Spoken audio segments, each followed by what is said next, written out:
जय हिंद बच्चों। आज हम लोग कंटिन्यूटी एंड डिफरेंशिएबिलिटी का सेकंड पार्ट यहाँ पे स्टडी करेंगे।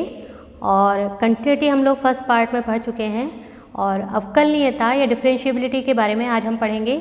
बेसिकली इस टॉपिक पे हम अवकलन करना तो सीख चुके हैं 11th क्लास में, पर इसके लिए कितने डिफरेंट मेथड्स से हम अवकलन को हल कर सकते हैं या किसी भी फंक्शन का डिफरेंशिएशन कितने मेथड से, अलग अलग मेथड से हम यहाँ पर करना सीखेंगे।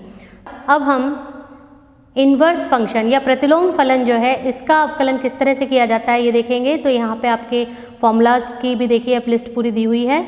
Sign inverse x, cos inverse x, इनके सबके फॉर्मूलाज जो हैं यहाँ पर दिए हुए हैं। इनको हम किस तरह से अप्लाई करते हैं ये भी हम क्वेश्चंस के माध्यम से सीखेंगे।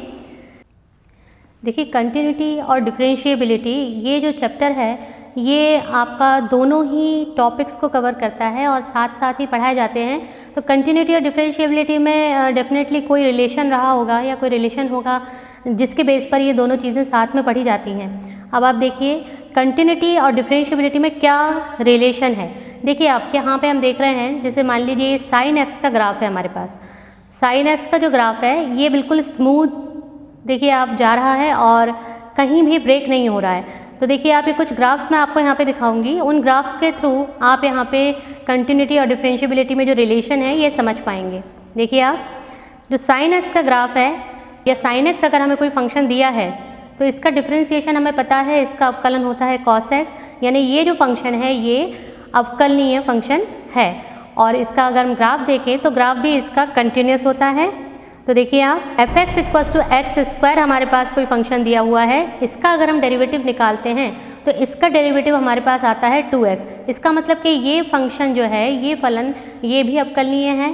तो इसका भी अगर हम ग्राफ देखें तो आप देखिए इस तरह से एक पूरा कंटिन्यूस ग्राफ आपका मिल रहा है आपको, और एक स्मूथ ग्राफ जो है वो मिल रहा है जिसमें कोई भी किसी तरह का ब्रेक, किसी तरह का कोई पॉज इसमें नहीं है। दूसरी चीज़ आप देखिए, अगर हम ये मॉड्यूलस फंक्शन या मापांक फलन की बात करें तो मॉड्यूलस फंक्शन होता है f x equals to mod x. देखिए इसका ग्राफ जो है वो इस तरह से बनेगा। अब इसके ग्राफ में और जो हमने ये ऊपर बहुपदीय फलन वाला जो ग्राफ देखा है इसमें क्या डिफरेंस है। तो इसमें डिफरेंस ये है कि ये जो आपका मॉड्यूलस फंक्शन का ग्राफ है इसमें आप देखिए इस पॉइंट पर जो आपका ब्रेक हो रहा है, मतलब कंटिन्यू तो है ये ग्राफ लेकिन इसमें एक शार्प एज बन रही है या हमें कॉर्नर मिल रहा है। देखिए आप कॉर्नर जो है वो नहीं मिलना चाहिए अगर फंक्शन को डिफरेंशिएबल होना है। तो तीन चीज़ें इसमें रहती हैं कि फंक्शन डिफरेंशिएबल और कंटिन्यूस कब होगा, जब इसका ग्राफ स्मूथ बने और जो टेंजेंट हम ड्रॉ करते हैं इसके ग्राफ पे वो टेंजेंट यूनिक होनी चाहिए, यानी एक ही टेंजेंट इससे पास होगी, एक से ज़्यादा टेंजेंट जो है वो पास नहीं हो सकती हैं। तो इस कंडीशन में आप देखिए कि जो मॉड्यूलस फंक्शन है आपका इसके ग्राफ में आपको एक शार्प पॉइंट मिल रहा है। ये शार्प पॉइंट क्या शो कर रहा है कि इसमें इस पॉइंट पर एक क्विक चेंज हुआ है। तो अगर हम कंपेयर करें इसको f x equals to x square के ग्राफ से तो आप देखिए जो f x equals to x square का ग्राफ है ये बिल्कुल स्मूथली जा रहा है, इसमें कोई ऐसा शार्प पॉइंट आपको नहीं मिल रहा है। अगर हम इस पर टेंजेंट ड्रॉ करें तो टेंजेंट भी हमें यूनिक मिलेगी। तो ये जो आपका ग्राफ है देखिए आप मॉड्यूलस फंक्शन जो है वो डिफरेंशिएबल नहीं होगा। इसी के साथ ही देखिए ग्रेटेस्ट इंटीजर फंक्शन का अगर हम ग्राफ देखें ये डिफरेंशिएबल नहीं होता है। साथ में रैशनल फंक्शन का ग्राफ आप देखिए, रैशनल फंक्शन के ग्राफ में भी F x equals to 1/x से हम इसको डिफरेंशिएट करते हैं अगर तो हमें मिलता है -1/x स्क्वायर, मतलब ये डिफरेंशिएबल है। तो हमारे पास अगर ये डिफरेंशिएबल है तो देखिए जो ग्राफ इसका बन रहा है वो स्मूथ बन रहा है। सबसे बड़ी इसकी जो एक स्पेशलिटी है वो यही है कि आपका जो ग्राफ है वो स्मूथ बनेगा विदाउट लिफ्टिंग अ पेन, बिना पेन को उठाए आपको इसका ग्राफ ड्रॉ करना रहता है। तो ये कंटिन्यूटी और डिफरेंशिएबिलिटी जो है इसका हमारा रिलेशन हो गया। अब इसमें हम ये कह सकते हैं कि फंक्शन जो है उसको डिफरेंशिएबल होना चाहिए, कहाँ डिफरेंशिएबल और कंटिन्यूस होना चाहिए, साथ ही साथ इसको स्मूथ हमें ग्राफ मिलना चाहिए। दूसरा, every continuous function is not differentiable, मतलब हर सतत फलन जो है वो अवकलनीय हो ये ज़रूरी नहीं है, लेकिन हर अवकलनीय फलन जो है एफ एक्स इज़ डिफरेंशिएबल, तो हमेशा ये आपको कंटिन्यूस मिलेगा। तो देखिए प्रतिलोम त्रिकोणमितीय फलन या इन्वर्स फंक्शन का अवकलन अब हम सीखेंगे और जो प्रतिलोम त्रिकोणमिति फलन है ये सतत फलन होता है, तो इसका प्रूफ करने के लिए या इसको प्रमाणित करने की ज़रूरत नहीं है। यहाँ पे इससे रिलेटेड क्वेश्चंस आते हैं, वो हम सॉल्व करेंगे। dy बाई डी एक्स ज्ञात कीजिए, y equals to sine inverse 2x upon 1 plus x square. अब जो ये प्रतिलोम त्रिकोणमिति के क्वेश्चंस हैं ये या तो चेन रूल यानी श्रृंखला नियम से होते हैं या फिर सब्स्टिट्यूशन मेथड, इसमें हम प्रतिस्थापन विधि जो है वो यूज़ करते हैं। तो देखिए आप सबसे पहले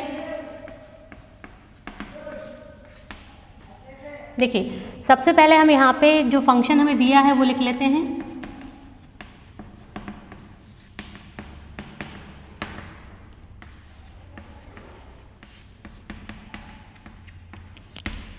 अब हम यहाँ अगर x की जगह tan थीटा पुट कर दें, देखिए आप माना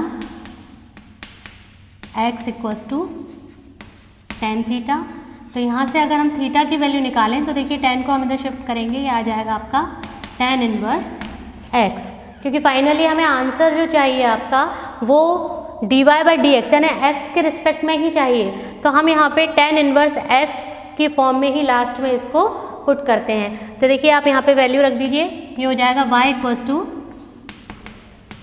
sign inverse 2 tan theta divided by 1 plus tan square theta. ये देखिए ये जो फॉर्मूला हमारे पास बना है 2 tan थीटा अपन 1 प्लस tan स्क्वायर थीटा, किसका फॉर्मूला है? ये साइन 2 थीटा का फॉर्मूला है। तो ये देखिए आप हमारे पास यहाँ पे आ जाएगा sine inverse sine 2 theta.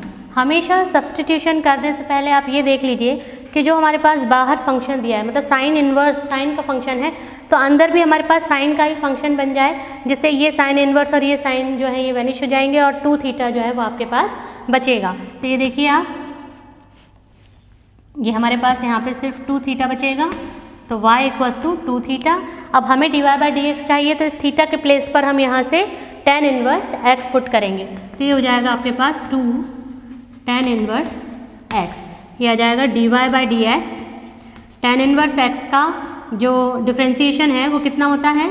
2 into 1 upon 1 plus x square. ये देखिए dy by d x of tan inverse x is 1 upon 1 plus x square. ये फॉर्मूलाज की जो लिस्ट है उसमें भी आपको मिल जाएगा ये फॉर्मूला। तो ये हमारे पास देखिए इसका आंसर आ गया dy by d x is equals to 2 upon 1 plus x square, ये आपका आंसर आ गया। अब लॉगरिथमिक फंक्शन के क्वेश्चंस हम लोग करेंगे। तो देखिए बच्चों, अब हम लघुगणकीय फलन का अवकलन किस तरह से किया जाता है वो देखेंगे। उससे पहले आप थोड़ा सा इसका कॉन्सेप्ट समझ लीजिए। जैसे मान लीजिए हमारे पास यहाँ पे x टू द पावर 4, इसका हमें डिफ्रेंसिएशन करना है। इसका डिफ्रेंसिएशन कितना आएगा हमारे पास? 4x cube, x to the power n वाला फॉर्मूला लगा दिया हमने यहाँ पे। फिर अगर हमें dy बाई डी एक्स करना है 4 टू द पावर x का, तो इसका डिफ्रेंसिएशन भी हमें पता है, a to the power x वाला फॉर्मूला लगेगा। a to the power x का फॉर्मूला क्या हो जाएगा? 4 to the power x log e 4। ये दोनों कंडीशंस के अवकलन जो है हम लोगों ने सॉल्व किए हैं। थर्ड सिचुएशन में हमारे पास suppose x to the power sine x to the power sine x जैसी टर्म हमारे पास है, तो x to the power sine x का हम किस तरह से अवकलन करेंगे? देखिए यहाँ पे x टू द पावर 4 है, ये 4 जो है ये एक कांस्टेंट है, एक अचर है। 4 जो है यहाँ पे अचर है, इसीलिए हम यहाँ पे x to the power n वाला फॉर्मूला लगा सके। दूसरा यहाँ 4 टू द पावर x में आप देखिए तो ये भी हमारे पास एक फॉर्मूला है, पर यहाँ पे हमारे पास कंडीशन जो सिचुएशन है वो चेंज है। यहाँ पे x भी एक फंक्शन है और इसकी जो पावर हमें मिल रही है वो भी एक फंक्शन है, यानी यहाँ पे जो फंक्शन है हमारे पास इसकी घात या इसकी जो पावर है वो भी एक फंक्शन है। इस कंडीशन में हमारे पास कोई फॉर्मूला नहीं है, क्योंकि हमारे पास फंक्शन की पावर अगर फंक्शन दी है तो फॉर्मूला हमारे पास अवकलन का डायरेक्ट कोई फॉर्मूला नहीं है। तो इस तरह की जब हमारे पास सिचुएशन आती है तो इसमें हम लॉग लेके इसको सॉल्व करते हैं। तो अब हम इसको सॉल्व करके देखेंगे। ये क्वेश्चन हमारा दिया हुआ है, इसमें dy बाई डी एक्स ज्ञात कीजिए, जबकि हमारे पास देखिए x to the power sine x plus sine x to the power cos x। तो देखिए आप यहाँ पे x की पावर साइन x यानी x भी एक फंक्शन है, साइन x भी एक दूसरा फंक्शन है। यहाँ भी देखिए आप साइन x भी एक फंक्शन है और इसकी जो पावर है, जो घात है, वो भी एक अलग फंक्शन है cos x। तो हम इसको log लेके सॉल्व करेंगे। तो देखिए अब इसमें हम सबसे पहला काम तो ये करेंगे कि इसको हम ले लेंगे y equals to x to the power sine x plus sine x to the power cos x। y equals to हमने सपोज कर लिया क्योंकि dy बाई डी एक्स हमें चाहिए। दूसरा अब हम क्या करेंगे कि इसको पार्ट वाइज सॉल्व करेंगे। इसको हम u सपोज कर लेंगे और इसको v। तो देखिए अगर हम इसको u ले लें, इसको v ले लें, तो हमारे पास आ जाएगा y equals to u plus v। यहाँ u इक्वल्स टू जो है हमारे पास है x to the power sine x और जो v है वो है हमारे पास sine x to the power cos x। तो ये हमारी इक्वेशन 1 आ गई।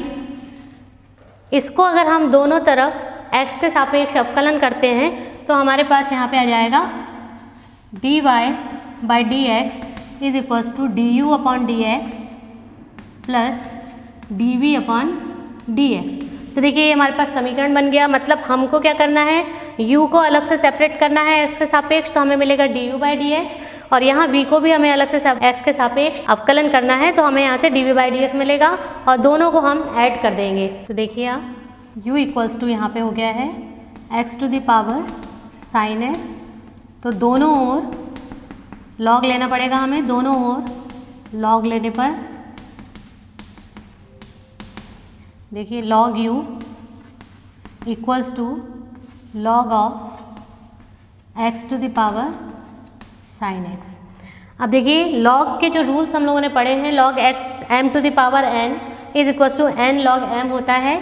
तो उस रूल से हम ये साइन x को log के पहले लिख सकते हैं। तो ये log के रूल्स जो है ये आपको देखिए स्क्रीन पे भी दिखाए जा रहे हैं। तो ये हो जाएगा आपके पास log u equals to sine x log x। यहाँ तक हम आ गए। अब दोनों तरफ हमें x के सापेक्ष अवकलन करना है। तो देखिए ये हो जाएगा 1 upon u d u by d x is equals to first function second function. Sine x जो है फर्स्ट फंक्शन हो जाएगा, log x सेकंड फंक्शन हो जाएगा। तो हम इसमें मल्टीप्लिकेशन जो प्रोडक्ट रूल है हमारा वो हम लगा देंगे। ये हो जाएगा देखिए sine x as it is रहा, log x की जगह आ जाएगा आपका 1 upon x plus log x as it is रहेगा और साइन x की जगह आ जाएगा आपका cos x। तो ये देखिए इतना आ गया हमारे पास। अब जो ये u है इसको भी हम क्रॉस मल्टीप्लाई करके यहाँ पे पहुँचा देंगे। तो ये आ जाएगा d u by d x is equals to u sine x upon x plus log x cos x। Last में हमें क्या करना है कि ये जो u है इस u की जगह हम u की वैल्यू यानी x to the power sine x जो है वो यहाँ पे पुट करेंगे। तो ये हो जाएगा d u by d x x to the power sine x upon x plus log x cos x। ये देखिए ये हमारे पास d u by d x की वैल्यू आ गई है। अब हम v का मान निकालेंगे। तो देखिए v हमारे पास कितना है, sine x to the power cos x। यहाँ से दोनों ओर log लेंगे हम, तो ये हो जाएगा log v equals to log of sine x to the power cos x। अब यहाँ पे भी वही फॉर्मूला लगेगा log m to the power n का, तो ये आगे आ जाएगा cos। ये हो जाएगा हमारे पास log v equals to cos x log sin x। अब देखिए log v को हम अगर डिफ्रेंशिएट करते हैं तो हमारे पास आएगा 1 upon v d v by d x equals to cos x आपका फर्स्ट फंक्शन हो जाएगा, log sin x second function हो जाएगा। फिर से हम इसमें u डॉट v यानी प्रोडक्ट रूल लगा देंगे। तो ये हो जाएगा देखिए cos x as it is log sin x को आप जब डिफ्रेंशिएट करेंगे तो ये हो जाएगा आपके पास 1 upon sine x into sine x का cos x। ये देखिए plus log sin x as it is रहेगा और cos x का डिफ्रेंशिएशन हो जाएगा माइनस साइन x। ये देखिए ये cos x into cos x हमारे पास हो जाएगा cos स्क्वायर x और ये v को भी हम यहाँ राइट साइड में शिफ्ट कर देते हैं। और ये जो दो cos x थे तो a cos x upon sine x जो है वो cot x बन गया है। तो यहाँ हमारे पास आ जाएगा cos x cot x minus sine x log sine x. अब ये जो v की वैल्यू है वो यहाँ से आप यहाँ पुट कर दीजिए, तो आ जाएगी dv by d x equal to sine x to the power cos x cot x minus ये देखिए ये हमारे पास dv बाई डी एक्स की वैल्यू आ गई है। अब जो du बाई डी एक्स और dv बाई डी एक्स की वैल्यू है वो हम यहाँ पे इसमें पुट कर देंगे, तो ये हो जाएगा dy by d x is equals to, तो देखिए dy बाई डी एक्स की value, du by d x की वैल्यू हमने यहाँ पे रख दी है, कितनी है x to the power sine x upon x plus log x cos x, और dv बाई डी एक्स की वैल्यू हम ये ऊपर से यहाँ पे पुट कर देंगे, तो ये आ जाएगा plus sine x to the power cos x. ये देखिए ये दोनों वैल्यूज़ हमारी यहाँ पर हमने पुट कर दी हैं और इसी के साथ ही हमारा आंसर आ गया है। तो देखिए अब हमारे पास ये जो इक्वेशन है ये भी लॉग से ही होगा। तो देखिए यदि e to the power y x plus 1 equals to 1 हो तो सिद्ध कीजिए d2y upon d x square equals to d y by d x का होल स्क्वायर होता है। तो देखिए इसमें हम सबसे पहले तो हमें जो फंक्शन दिया है वो हम लिख लेंगे e to the power y x plus 1 equals to 1। अब y की टर्म्स को हम एक तरफ कर लेंगे और x की टर्म्स को जो है हम राइट साइड में शिफ्ट कर देंगे। तो देखिए e to the power y equals to 1 upon x plus 1। अब अगर हम इसको दोनों तरफ इस पर लॉग ले लें, बिना लॉग लिए भी आप इसको कर सकते हैं। e to the power x वाला फॉर्मूला आप लगाएंगे, साथ में dy बाई डी एक्स आएगा क्योंकि ये इम्प्लिसिट फंक्शन है y और x दोनों का। अब यहाँ पे हम दोनों और लॉग लेंगे तो हमारे पास आ जाएगा log e to the power y equals to log 1 upon x plus 1।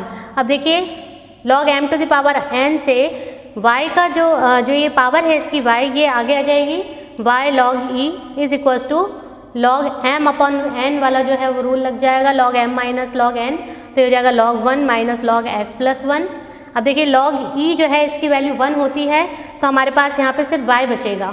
अब इसको हम डिफ्रेंशिएट करेंगे तो देखिए d y by d x equals to log 1 का डिफ्रेंशिएशन 0 हो जाएगा माइनस लॉग एक्स प्लस 1 का डिफ्रेंशिएशन हो जाएगा 1 upon x plus 1 equals to, इसको हम लिख सकते हैं माइनस 1 अपॉन एक्स प्लस 1। ये आपकी d y by d x की वैल्यू आ गई।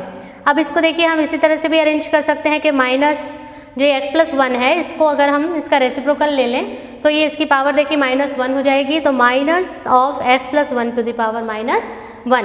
अब देखिए हमें सिद्ध क्या करना है, सेकंड डेरिवेटिव इसका निकालना है, d two y upon d x square is equals to d y by d x का होल स्क्वायर।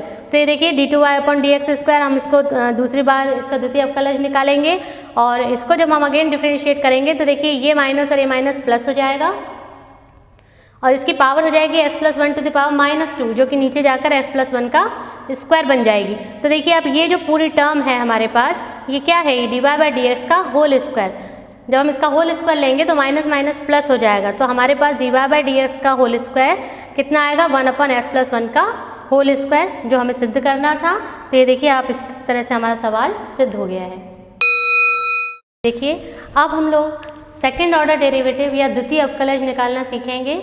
कुछ भी इसमें कोई ऐसा बहुत कठिन काम नहीं है, जो आप अवकलन निकालते हैं उसी को अगर हम दोबारा से डिफ्रेंशिएट कर दें फंक्शन को तो वो आपका द्वितीय अवकलज कहलाता है। तो ये देखिए आप प्रश्न हमें दिया है, यदि y equals to tan inverse x का होल स्क्वायर है तो दर्शाइए कि एक्स स्क्वायर प्लस 1 का whole square y2 plus 2x x square plus 1 y1 equals to 2 होगा।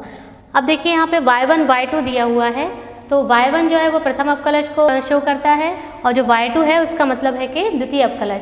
अब जो द्वितीय अवकलज वाले सवाल हैं इनको आप दो तरह से कर सकते हैं, या तो आप पहले y1 निकाल लीजिए, y2 निकाल लीजिए और इस समीकरण में LHS पार्ट में आप इसको रख दीजिए वैल्यूज़ को, और जब आप LHS पार्ट पूरा सॉल्व करेंगे तो आपका वैल्यू 2 आना चाहिए क्योंकि हमें 2 प्रूफ करना है।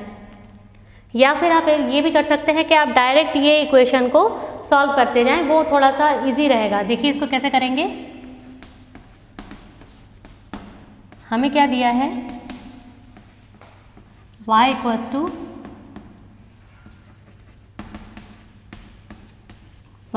टू tan इनवर्स x का होल स्क्वायर। इसको हम डिफ्रेंशिएट करेंगे दोनों ओर अवकलन करने पर।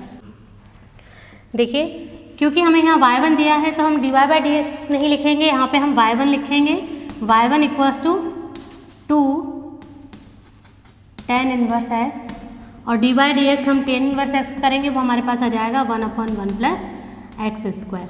अब देखिए क्रॉस मल्टीप्लाई करके 1 प्लस एक्स स्क्वायर को आप यहाँ शिफ्ट कर दीजिए, तो ये हो जाएगा 1 plus x square y1 equals to 2 tan inverse x। अब हम इसका द्वितीय अवकलन निकालेंगे, दोबारा इसको हम डिफरेंशिएट करेंगे x के सापेक्ष। ये आपका फर्स्ट पार्ट हो गया, ये सेकंड पार्ट हो गया इसका, फर्स्ट फंक्शन सेकंड फंक्शन, तो मल्टीप्लिकेशन वाला रूल लग जाएगा। ये हो जाएगा दोनों ओर हम x के सापेक्ष अवकलन करेंगे, तो ये हो जाएगा देखिए 1 plus x square as it is रहा, y1 क्या बन गया y2 यानी second derivative plus y1 as it is रहेगा, और ये हमारे पास आ जाएगा 2x 1 प्लस एक्स स्क्वायर का डिफ्रेंसिएशन। यहाँ से देखिए आप, ये हमारे पास आ जाएगा 2/1 प्लस एक्स स्क्वायर। अगेन आप इस 1 प्लस एक्स स्क्वायर को दोबारा यहाँ पे क्रॉस मल्टीप्लाई कर दीजिए, तो ये हो जाएगा देखिए 1 प्लस एक्स स्क्वायर का whole square y2 plus 2x 1 plus x square y1 is equals to 2। देखिए यही हमें सिद्ध करना था, 1 plus x square y2 2x 1 plus x square y1 is equals to 2। तो इस तरह से ये हमारा सिद्ध हो गया सवाल। तो देखिए बच्चों, आज हम लोगों ने अवकलन करना सीखा, अलग अलग तरह के जो समीकरण हैं, जैसे लघुगणकीय फलन और एक्सपोनेंशियल फंक्शन का, ये सभी अवकलन हमने आज करने सीखे हैं, और ये आपके होमवर्क क्वेश्चंस हैं जिनको कि आप सॉल्व कीजिए। Thank you so much.